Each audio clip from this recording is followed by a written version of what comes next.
کیا تم یہ خیال کرتے ہو کہ یوں ہی بہشت میں داخل ہو جاؤ گے؟ اور ابھی تم کو پہلے لوگوں کی سی مشکلیں تو پیش آئی ہی نہیں. ان کو بڑی بڑی سختیاں اور تکلیفیں پہنچیں اور وہ صعوبتوں میں ہلا ہلا دیے گئے، یہاں تک کہ پیغمبر اور مومن لوگ جو ان کے ساتھ تھے سب پکار اٹھے کہ کب اللہ کی مدد آئے گی. دیکھو اللہ کی مدد ان قریب آیا چاہتی ہے. اے نبی، لوگ تم سے پوچھتے ہیں کہ اللہ کی راہ میں کس طرح کا مال خرچ کریں. کہہ دو کہ جو چاہو خرچ کرو، لیکن جو مال خرچ کرنا چاہو وہ درجہ بدرجہ اہل استحقاق یعنی ماں باپ کو اور قریب کے رشتہ داروں کو اور یتیموں کو اور محتاجوں کو اور مسافروں کو سب کو دو، اور جو بھلائی تم کرو گے اللہ اس کو جانتا ہے. مسلمانوں، تم پر اللہ کے رستے میں لڑنا فرض کر دیا گیا ہے، اور وہ تمہیں ناگوار تو ہوگا، مگر عجب نہیں کہ ایک چیز تم کو بری لگے اور وہ تمہارے حق میں بھلی ہو، اور عجب نہیں کہ ایک چیز تم کو بھلی لگے اور وہ تمہارے لیے مضر ہو.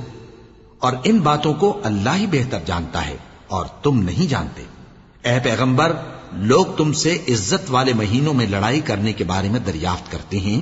کہہ دو کہ ان میں لڑنا بڑا گناہ ہے، اور اللہ کی راہ سے روکنا اور اس سے کفر کرنا اور مسجد حرام یعنی خانہ کعبہ میں جانے سے بند کرنا اور اہل مسجد کو اس میں سے نکال دینا جو یہ کفار کرتے ہیں، اللہ کے نزدیک اس سے بھی زیادہ گناہ ہے، اور فتنہ انگیزی خون ریزی سے بھی بڑھ کر ہے. اور یہ لوگ ہمیشہ تم سے لڑتے رہیں گے، یہاں تک کہ اگر مقدور رکھیں تو تم کو تمہارے دین سے پھیر دیں. اور جو کوئی تم میں سے اپنے دین سے پھر کر کافر ہو جائے گا اور کافر ہی مرے گا تو ایسے لوگوں کے اعمال دنیا اور آخرت دونوں میں برباد ہو جائیں گے، اور یہی لوگ دوزخ میں جانے والے ہیں جس میں ہمیشہ رہیں گے. جو لوگ ایمان لائے اور اللہ کے لیے وطن چھوڑ گئے اور کفار سے جنگ کرتے رہے وہی اللہ کی رحمت کے امیدوار ہیں، اور اللہ بخشنے والا ہے، رحمت کرنے والا ہے. اے پیغمبر، لوگ تم سے شراب اور جوئے کا حکم دریافت کرتے ہیں. کہہ دو کہ ان میں گناہ بڑے ہیں اور لوگوں کے لیے کچھ فائدے بھی ہیں، مگر ان کے گناہ فائدوں سے کہیں زیادہ ہیں. اور یہ بھی تم سے پوچھتے ہیں کہ اللہ کی راہ میں کون سا مال خرچ کریں. کہہ دو کہ جو ضرورت سے زیادہ ہو. اس طرح اللہ تمہارے لیے اپنے احکام کھول کھول کر بیان فرماتا ہے تاکہ تم سوچو، یعنی دنیا اور آخرت کی باتوں میں غور کرو. اور تم سے یتیموں کے بارے میں بھی دریافت کرتے ہیں. کہہ دو کہ ان کی حالت کی اصلاح بہت اچھا کام ہے، اور اگر تم ان سے مل جل کر رہنا یعنی خرچ اکٹھا رکھنا چاہو تو وہ تمہارے بھائی ہیں، اور اللہ خوب جانتا ہے کہ خرابی کرنے والا کون ہے اور اصلاح کرنے والا کون. اور اگر اللہ چاہتا تو تم کو تکلیف میں ڈال دیتا. بے شک اللہ غالب ہے، حکمت والا ہے. اور مومنوں، مشرک عورتوں سے جب تک وہ ایمان نہ لائیں نکاح نہ کرنا، کیونکہ مشرک عورت خواہ تم کو کیسی ہی بھلی لگے اس سے مومن لونڈی بہتر ہے. اور اسی طرح مشرک مرد جب تک ایمان نہ لائیں مومن عورتوں کو ان کی زوجیت میں نہ دینا، کیونکہ مشرک مرد سے خواہ وہ تم کو کیسا ہی بھلا لگے مومن غلام بہتر ہے. یہ مشرک لوگوں کو دوزخ کی طرف بلاتے ہیں، اور اللہ اپنی مہربانی سے بہشت اور بخشش کی طرف بلاتا ہے، اور اپنے حکم لوگوں سے کھول کھول کر بیان کرتا ہے تاکہ نصیحت حاصل کریں. اور تم سے حیض کے بارے میں دریافت کرتے ہیں. کہہ دو وہ تو نجاست ہے، سو ایام حیض میں عورتوں سے کنارہ کش رہو، اور جب تک وہ پاک نہ ہو جائیں ان سے مقاربت نہ کرو. ہاں، جب وہ پاک ہو جائیں تو جس طریق سے اللہ نے تمہیں ارشاد فرمایا ہے ان کے پاس جاؤ. کچھ شک نہیں کہ اللہ توبہ کرنے والوں اور پاک صاف رہنے والوں کو دوست رکھتا ہے. تمہاری عورتیں تمہاری کھیتی ہیں، تو اپنی کھیتی میں جس طرح چاہو جاؤ، اور اپنے لیے نیک عمل آگے بھیجو، اور اللہ سے ڈرتے رہو، اور جان رکھو کہ ایک دن تمہیں اس کے روبرو حاضر ہونا ہے. اور اے پیغمبر، ایمان والوں کو بشارت سنا دو، اور اللہ کے نام کو اس بات کا ہیلا نہ بنانا کہ اس کی قسمیں کھا کھا کر سلوک کرنے اور پرہیزگاری کرنے اور لوگوں میں صلح و سازگاری کرانے سے رک جاؤ. اور اللہ سب کچھ سنتا ہے، جانتا ہے. اللہ تمہاری لغو قسموں پر تم سے مواخذہ نہیں کرے گا، لیکن جو قسمیں تم قصد دلی سے کھاؤ گے ان پر مواخذہ کرے گا. اور اللہ بخشنے والا ہے، بردبار ہے. جو لوگ اپنی عورتوں کے پاس جانے کی قسم کھا لیں ان کو 4 مہینے تک انتظار کرنا چاہیے. اگر اس عرصے میں قسم سے رجوع کر لیں تو اللہ بخشنے والا ہے، مہربان ہے. اور اگر طلاق کا ارادہ کر لیں تو بھی اللہ سنتا ہے، جانتا ہے. اور طلاق والی عورتیں 3 حیض تک اپنے تئیں روکے رہیں. اور اگر وہ اللہ اور روز قیامت پر ایمان رکھتی ہیں تو ان کو جائز نہیں کہ اللہ نے جو کچھ ان کے شکم میں پیدا کیا ہے اس کو چھپائیں. اور ان کے خاوند اگر پھر موافقت چاہیں تو اس مدت میں وہ ان کو اپنی زوجیت میں لے لینے کے زیادہ حقدار ہیں. اور عورتوں کا حق مردوں پر ویسا ہی ہے جیسے دستور کے مطابق مردوں کا حق عورتوں پر ہے. البتہ مردوں کو عورتوں پر 1 درجہ فضیلت ہے، اور اللہ غالب ہے، صاحب حکمت ہے. طلاق صرف 2 بار ہے، یعنی جب 2 دفعہ طلاق دے دی جائے تو پھر عورتوں کو یا تو بطریق شائستہ نکاح میں رہنے دینا ہے یا بھلائی کے ساتھ چھوڑ دینا. اور یہ جائز نہیں کہ جو مہر تم ان کو دے چکے ہو اس میں سے کچھ واپس لے لو. ہاں، اگر زن و شوہر کو خوف ہو کہ وہ اللہ کی حدوں کو قائم نہیں رکھ سکیں گے تو اگر عورت خاوند کے ہاتھ سے رہائی پانے کے بدلے میں کچھ دے ڈالے تو دونوں پر کچھ گناہ نہیں. یہ اللہ کی مقرر کی ہوئی حدیں ہیں، ان سے باہر نہ نکلنا. اور جو لوگ اللہ کی حدوں سے باہر نکل جائیں گے وہ گناہگار ہوں گے. پھر اگر شوہر 2 طلاقوں کے بعد تیسری طلاق عورت کو دے دے تو اس کے بعد جب تک عورت کسی دوسرے شخص سے نکاح نہ کر لے اس پہلے شوہر پر حلال نہ ہوگی.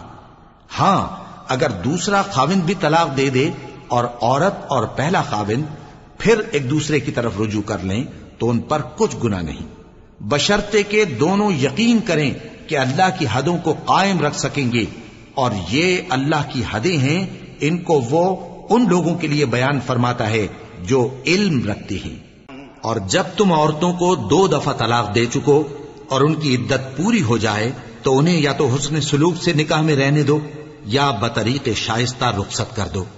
اور اس نیت سے ان کو نکاح میں نہ رہنے دینا چاہیے کہ انہیں تکلیف دو اور ان پر زیادتی کرو. اور جو ایسا کرے گا وہ اپنا ہی نقصان کرے گا. اور اللہ کے احکام کو ہنسی اور کھیل نہ بناؤ.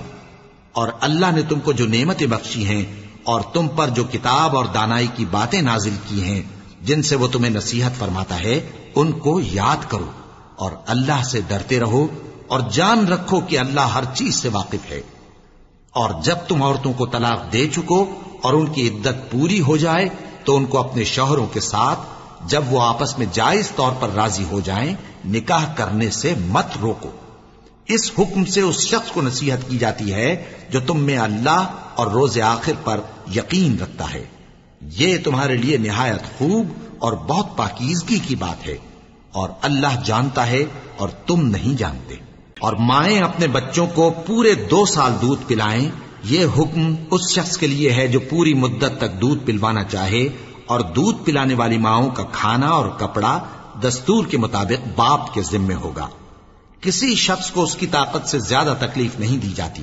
تو یاد رکھو کہ نہ تو ماں کو اس کے بچے کے سبب نقصان پہنچایا جائے اور نہ باپ کو اس کی اولاد کی وجہ سے نقصان پہنچایا جائے. اور اسی طرح نان و نفقہ بچے کے وارث کے ذمے ہے. اور اگر دونوں یعنی ماں باپ آپس کی رضامندی اور صلاح سے بچے کا دودھ چھڑانا چاہیں تو ان پر کچھ گناہ نہیں.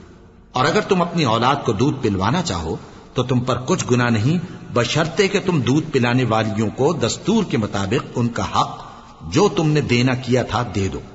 اور اللہ سے ڈرتے رہو اور جان رکھو کہ جو کچھ تم کرتے ہو اللہ اس کو دیکھ رہا ہے. اور جو لوگ تم میں سے مر جائیں اور عورتیں چھوڑ جائیں تو وہ عورتیں 4 مہینے اور 10 دن اپنے آپ کو روکے رہیں.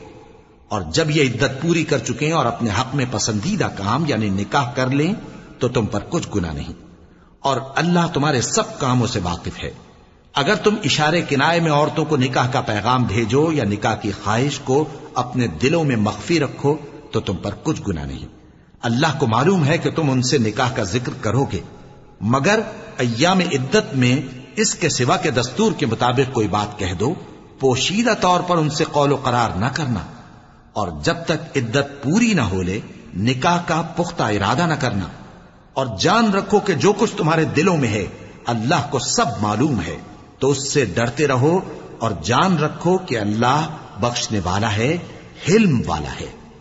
اور اگر تم عورتوں کو ان کے پاس جانے یا ان کا مہر مقرر کرنے سے پہلے طلاق دے دو تو تم پر کچھ گناہ نہیں۔ ہاں، ان کو دستور کے مطابق کچھ خرچ ضرور دو، یعنی مقدور والا اپنے مقدور کے مطابق دے اور تنگ دست اپنی حیثیت کے مطابق۔ نیک لوگوں پر یہ ایک طرح کا حق ہے۔ اور اگر تم عورتوں کو ان کے پاس جانے سے پہلے طلاق دے دو لیکن مہر مقرر کر چکے ہو تو آدھا مہر دینا ہوگا۔ ہاں، اگر عورتیں مہر بخش دیں یا مرد جن کے ہاتھ میں عقد نکاح ہے اپنا حق چھوڑ دیں اور پورا مہر دے دیں تو ان کو اختیار ہے۔ اور اگر تم مرد لوگ ہی اپنا حق چھوڑ دو تو یہ پرہیزگاری کی بات ہے، اور آپس میں بھلائی کرنے کو فراموش نہ کرنا۔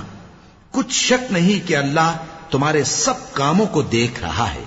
مسلمانوں، سب نمازیں خصوصاً بیچ کی نماز یعنی نماز عصر پورے اہتمام کے ساتھ ادا کرتے رہو اور اللہ کے آگے ادب سے کھڑے رہا کرو۔ پھر اگر تم خوف کی حالت میں ہو تو پیادے یا سوار جس حال میں ہو نماز پڑھ لو۔ پھر جب امن و اطمینان ہو جائے تو جس طریق سے اللہ نے تم کو سکھایا ہے جو تم پہلے نہیں جانتے تھے اللہ کو یاد کرو۔ اور جو لوگ تم میں سے مر جائیں اور عورتیں چھوڑ جائیں وہ اپنی عورتوں کے حق میں وصیت کر جائیں کہ ان کو 1 سال تک خرچ دیا جائے اور گھر سے نہ نکالی جائیں۔ ہاں، اگر وہ خود گھر سے چلی جائیں اور اپنے حق میں پسندیدہ کام یعنی نکاح کر لیں تو تم پر کچھ گناہ نہیں، اور اللہ زبردست ہے، حکمت والا ہے۔ اور مطلقہ عورتوں کو بھی دستور کے مطابق نان و نفقہ دینا چاہیے۔ پرہیزگاروں پر یہ بھی حق ہے۔ اسی طرح اللہ اپنے احکام تمہارے لیے بیان فرماتا ہے تاکہ تم سمجھو۔ بھلا تم نے ان لوگوں کو نہیں دیکھا جو شمار میں ہزاروں ہی تھے اور موت کے ڈر سے اپنے گھروں سے نکل بھاگے تھے؟ تو اللہ نے ان کو حکم دیا کہ مر جاؤ، پھر ان کو زندہ بھی کر دیا۔ کچھ شک نہیں کہ اللہ لوگوں پر مہربانی رکھتا ہے، لیکن اکثر لوگ شکر نہیں کرتے۔ اور مسلمانوں، اللہ کی راہ میں جہاد کرو اور جان رکھو کہ اللہ سب کچھ سنتا ہے، سب کچھ جانتا ہے۔ کون ہے کہ اللہ کو قرض حسنہ دے کہ وہ اس کے بدلے اس کو کئی گنا زیادہ دے گا؟ اور اللہ ہی روزی کو تنگ کرتا اور وہی اسے کشادہ کرتا ہے، اور تم اسی کی طرف لوٹ کر جاؤ گے۔ بھلا تم نے بنی اسرائیل کی ایک جماعت کو نہیں دیکھا جس نے موسیٰ کے بعد اپنے پیغمبر سے کہا کہ آپ ہمارے لیے ایک بادشاہ مقرر کر دیں تاکہ ہم اللہ کی راہ میں جہاد کریں؟ پیغمبر نے کہا کہ اگر تم کو جہاد کا حکم دیا جائے تو ایسا تو نہیں کہ لڑنے سے پہلو تہی کرو۔ وہ کہنے لگے کہ ہم اللہ کی راہ میں کیوں نہ لڑیں گے جبکہ ہم وطن سے خارج اور بال بچوں سے جدا کر دیے گئے۔ پھر جب ان کو جہاد کا حکم دیا گیا تو چند اشخاص کے سوا سب پھر گئے، اور اللہ ظالموں سے خوب واقف ہے۔ اور پیغمبر نے ان سے یہ بھی کہا کہ اللہ نے تم پر طالوت کو بادشاہ مقرر فرمایا ہے۔ وہ بولے کہ اسے ہم پر بادشاہی کا حق کیوں کر ہو سکتا ہے؟ اس سے بڑھ کر بادشاہی کے مستحق تو ہم ہیں، اور اس کے پاس تو بہت سی دولت بھی نہیں۔ پیغمبر نے کہا کہ اللہ نے اس کو تم پر فضیلت دی ہے اور بادشاہی کے لیے منتخب فرمایا ہے۔ اس نے اسے علم بھی بہت سا بخشا ہے اور تن و توش بھی بڑا عطا کیا ہے، اور اللہ کو اختیار ہے جسے چاہے بادشاہی بخشے، وہ بڑا کشائش والا ہے، دانا ہے۔ اور پیغمبر نے ان سے کہا کہ ان کی یعنی طالوت کی بادشاہی کی نشانی یہ ہے کہ تمہارے پاس وہ صندوق آئے گا جس کو فرشتے اٹھائے ہوئے ہوں گے۔ اس میں تمہارے پروردگار کی طرف سے تسلی بخشنے والی چیز ہوگی اور کچھ اور چیزیں بھی ہوں گی جو موسیٰ اور ہارون چھوڑ گئے تھے۔ اگر تم ایمان رکھتے ہو تو یہ تمہارے لیے ایک بڑی نشانی ہے۔ غرض جب طالوت فوجیں لے کر روانہ ہوا تو اس نے ان سے کہا کہ اللہ ایک نہر سے تمہاری آزمائش کرنے والا ہے۔ جو شخص اس میں سے پانی پی لے گا اس کی نسبت تصور کیا جائے گا کہ وہ میرا نہیں، اور جو نہ پیے گا وہ سمجھا جائے گا کہ میرا ہے۔ ہاں، اگر کوئی ہاتھ سے چلو بھر پانی لے لے تو خیر۔ جب وہ لوگ نہر پر پہنچے تو چند آدمیوں کے سوا سب نے پانی پی لیا۔ پھر جب طالوت اور مومن لوگ جو اس کے ساتھ تھے نہر کے پار ہو گئے تو کہنے لگے کہ آج ہم میں جالوت اور اس کے لشکر سے مقابلہ کرنے کی طاقت نہیں۔ جو لوگ یقین رکھتے تھے کہ ان کو اللہ کے روبرو حاضر ہونا ہے وہ کہنے لگے کہ بسا اوقات تھوڑی سی جماعت نے اللہ کے حکم سے بڑی جماعت پر فتح حاصل کی ہے، اور اللہ ثابت قدم رہنے والوں کے ساتھ ہے۔ اور جب وہ لوگ جالوت اور اس کے لشکر کے مقابل میں آئے تو اللہ سے دعا کی کہ اے پروردگار، ہم پر صبر کے دہانے کھول دے اور ہمیں لڑائی میں ثابت قدم رکھ اور لشکر کفار پر فتح یاب کر۔ تو طالوت کی فوج نے اللہ کے حکم سے ان کو شکست دے دی، اور داؤد نے جالوت کو قتل کر ڈالا، اور اللہ نے ان کو بادشاہی اور دانائی بخشی اور جو کچھ چاہا سکھایا۔ اور اگر اللہ لوگوں کو ایک دوسرے پر چڑھائی اور حملہ کرنے سے نہ ہٹاتا رہتا تو کرۂ ارض تباہ ہو جاتا، لیکن اللہ اہل عالم پر بڑا مہربان ہے۔ یہ اللہ کی آیتیں ہیں جو ہم تم کو سچائی کے ساتھ پڑھ کر سناتے ہیں، اور اے محمد صلی اللہ علیہ وآلہ وسلم تم بلا شبہ پیغمبروں میں سے ہو۔ یہ پیغمبر جو ہم وقتاً فوقتاً بھیجتے رہے ہیں، ان میں سے ہم نے بعض کو بعض پر فضیلت دی ہے۔ بعض ایسے ہیں جن سے اللہ نے گفتگو کی، اور بعض کے دوسرے امور میں مرتبے بلند کیے۔ اور عیسیٰ ابن مریم کو ہم نے کھلی ہوئی نشانیاں عطا کی اور روح القدس سے ان کو مدد دی۔ اور اگر اللہ چاہتا تو ان سے پچھلے لوگ اپنے پاس کھلی نشانیاں آنے کے بعد آپس میں نہ لڑتے، لیکن انہوں نے اختلاف کیا تو ان میں سے بعض تو ایمان لے آئے اور بعض کافر ہی رہے۔ اور اگر اللہ چاہتا تو یہ لوگ باہم جنگ و قتال نہ کرتے، لیکن اللہ جو چاہتا ہے کرتا ہے۔ اے ایمان والو، جو مال ہم نے تم کو دیا ہے اس میں سے اس دن کے آنے سے پہلے پہلے خرچ کر لو جس میں نہ اعمال کا سودا ہو اور نہ دوستی اور سفارش ہو سکے، اور کفر کرنے والے لوگ ظالم ہیں۔ اللہ لا الہ الا هو الحی القیوم لا تأخذه سنة ولا نوم له ما في السماوات وما في الأرض من ذا الذي يشفع عنده إلا بإذنه يعلم ما بين أيديهم وما خلفهم ولا يحيطون بشيء من علمه إلا بما شاء وسع كرسيه السماوات والأرض ولا يؤوده حفظهما وهو العلي العظيم لا إكراه في الدين قد تبين الرشد من الغي فمن يكفر بالطاغوت ويؤمن بالله فقد استمسك بالعروة الوثقى لا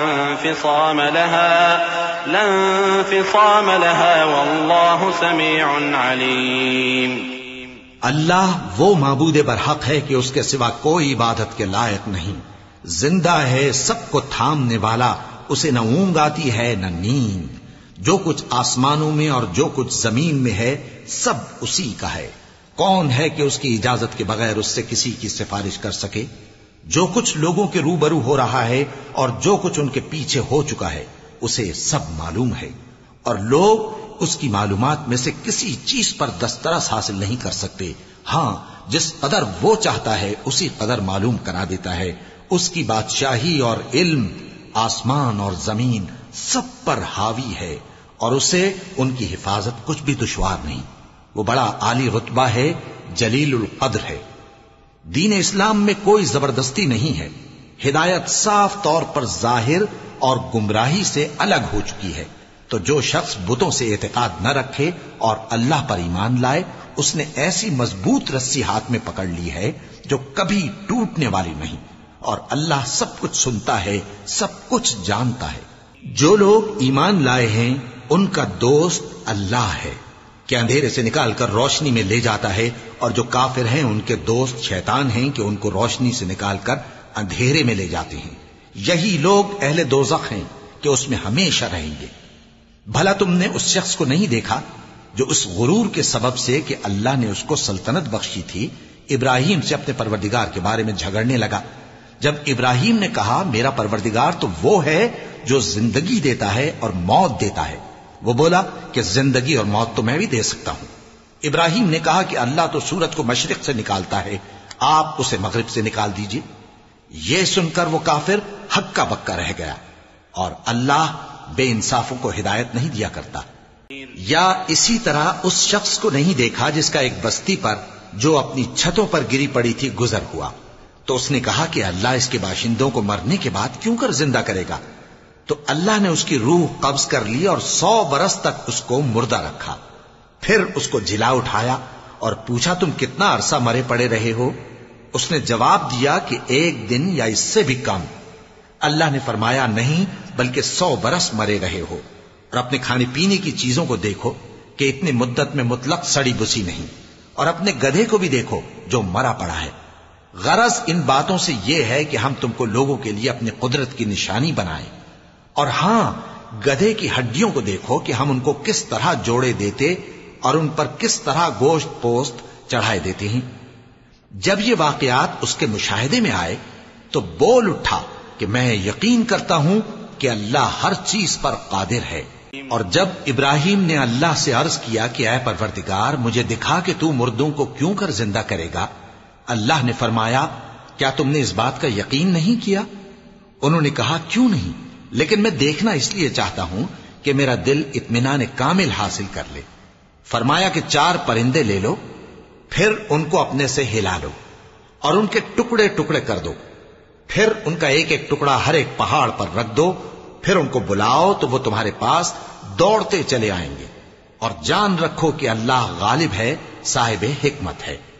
جو لوگ اپنا مال اللہ کی راہ میں خرچ کرتے ہیں ان کے مال کی مثال اس دانے کی سی ہے جس سے 7 بالیں اگیں اور ہر ایک بال میں 100 دانے ہوں. اور اللہ جس کے اجر کو چاہتا ہے اور زیادہ کرتا ہے، اور اللہ کشائش والا ہے، سب کچھ جاننے والا ہے. جو لوگ اپنا مال اللہ کے راستے میں صرف کرتے ہیں پھر اس کے بعد نہ اس خرچ کا کسی پر احسان رکھتے ہیں اور نہ کسی کو تکلیف دیتے ہیں، ان کا صلہ ان کے پروردگار کے پاس تیار ہے. اور قیامت کے روز نہ ان کو کچھ خوف ہوگا اور نہ وہ غمگین ہوں گے. جس خیرات کے دینے کے بعد لینے والے کو ایذا دی جائے اس سے تو نرم بات کہہ دینی اور درگزر کرنا بہتر ہے. اور اللہ بے نیاز ہے، بردبار ہے.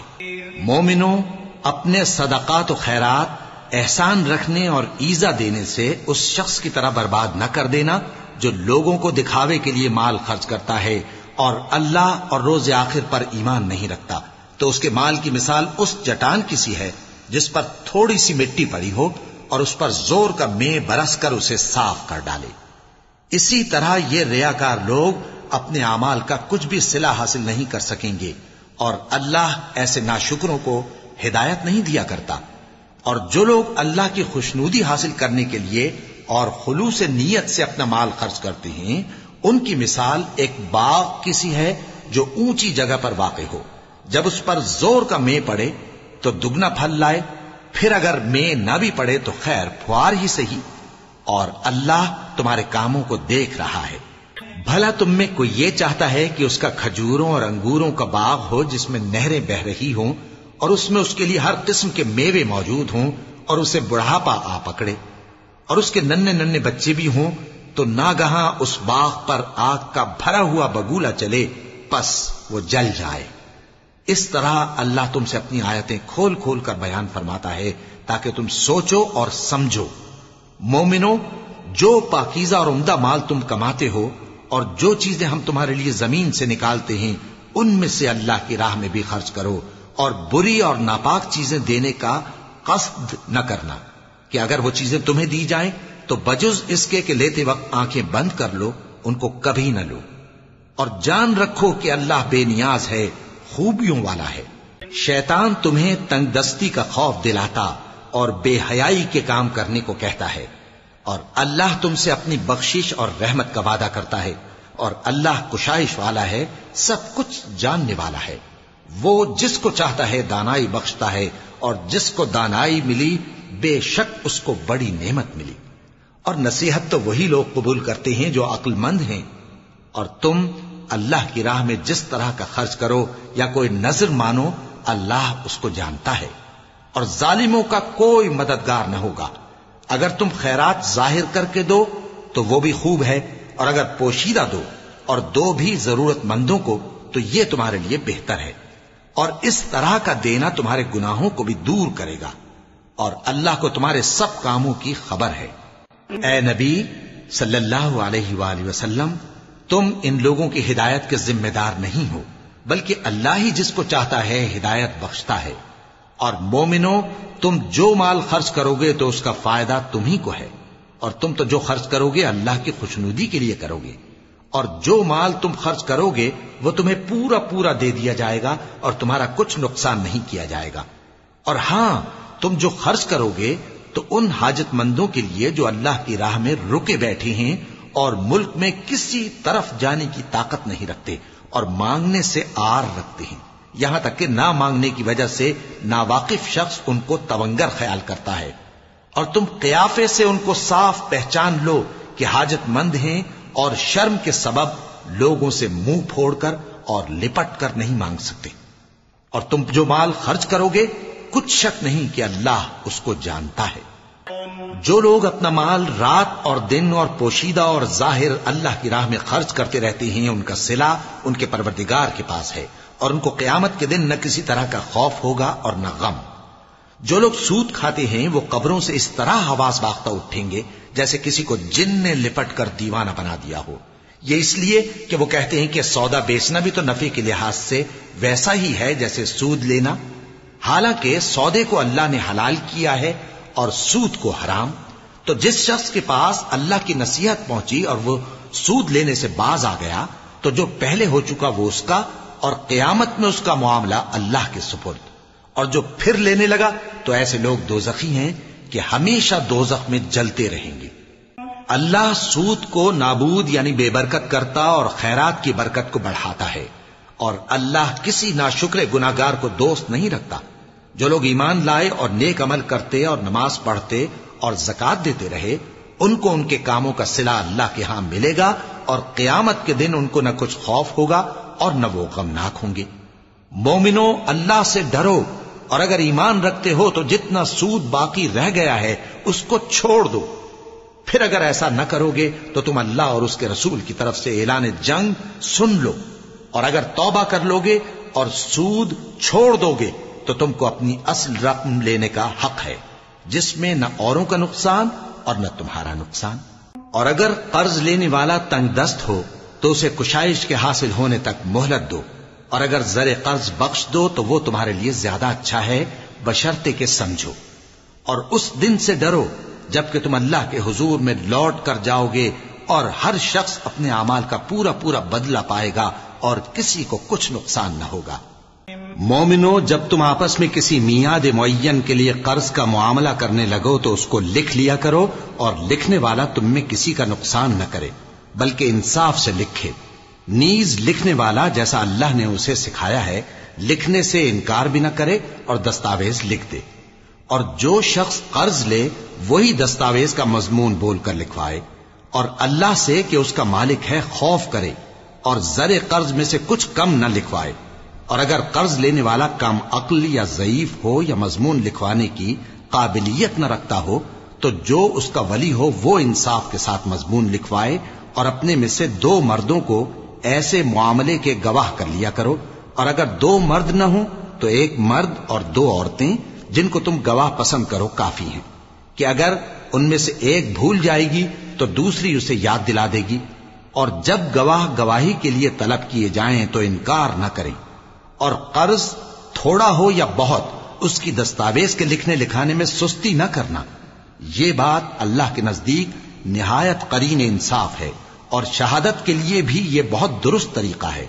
اس سے تم کو کسی طرح کا شک و شبہ بھی نہیں پڑے گا۔ ہاں، اگر سودا دست بدست ہو جو تم آپس میں لیتے دیتے ہو تو اگر ایسے معاملے کے دستاویز نہ لکھو تو تم پر کچھ گناہ نہیں۔ اور جب خرید و فروخت کیا کرو، مثلا زمین جائیداد کی، تو بھی گواہ کر لیا کرو، اور کاتب دستاویز اور گواہ معاملہ کرنے والوں کا کسی طرح کا نقصان نہ کریں۔ اگر تم لوگ ایسا کرو تو یہ تمہارے لیے گناہ کی بات ہے، اور اللہ سے ڈرو اور دیکھو کہ وہ تم کو کیسی مفید باتیں سکھاتا ہے، اور اللہ ہر چیز سے واقف ہے۔ اور اگر تم سفر پر ہو اور دستاویز لکھنے والا نہ مل سکے تو کوئی چیز رہن با قبضہ رکھ کر قرض لے لو، اور اگر تم میں سے کوئی دوسرے کو امین سمجھے یعنی رہن کے بغیر قرض دے دے تو امانت دار کو چاہیے کہ صاحب امانت کی امانت ادا کر دے، اور اللہ سے جو اس کا پروردگار ہے ڈرے، اور دیکھنا شہادت کو مت چھپانا، جو اس کو چھپائے گا وہ دل کا گناہگار ہوگا. اور اللہ تمہارے سب کاموں سے واقف ہے. جو کچھ آسمانوں میں اور جو کچھ زمین میں ہے سب اللہ ہی کا ہے. تم اپنے دلوں کی بات کو ظاہر کرو گے تو اور چھپاؤ گے تو اللہ تم سے اس کا حساب لے گا. پھر وہ جسے چاہے مغفرت کرے اور جسے چاہے عذاب دے. اور اللہ ہر چیز پر قادر ہے. رسول اللہ صلی اللہ علیہ وآلہ وسلم اس کتاب پر جو ان کے پروردگار کی طرف سے ان پر نازل ہوئی ایمان رکھتے ہیں. اور مومن بھی سب اللہ پر اور اس کے فرشتوں پر اور اس کی کتابوں پر اور اس کے پیغمبروں پر ایمان رکھتے ہیں اور کہتے ہیں کہ ہم اس کے پیغمبروں سے کسی میں کچھ فرق نہیں کرتے. اور وہ اللہ سے عرض کرتے ہیں کہ ہم نے تیرا حکم سنا اور قبول کیا. اے پروردگار ہم تیری بخشش مانگتے ہیں اور تیری ہی طرف لوٹ کر جانا ہے. اللہ کسی شخص کو اس کی طاقت سے زیادہ کا ذمہ دار نہیں بناتا. اچھے کام کرے گا تو اس کو ان کا فائدہ ملے گا، برے کرے گا تو اسے ان کا نقصان پہنچے گا. اے پروردگار اگر ہم سے بھول یا چوک ہو گئی ہو تو ہم سے مواخذہ نہ کیجو. اے پروردگار ہم پر ایسا بوجھ نہ ڈالیو جیسا تو نے ہم سے پہلے لوگوں پر ڈالا تھا. اے پروردگار جتنا بوجھ اٹھانے کی ہم میں طاقت نہیں اتنا بوجھ ہم پر نہ رکھیو. اور اے پروردگار ہمارے گناہوں سے درگزر کر اور ہمیں بخش دے اور ہم پر رحم فرما. تو ہی ہمارا مددگار ہے سو ہم کو کافروں پر غالب کر. صدق اللہ العظیم.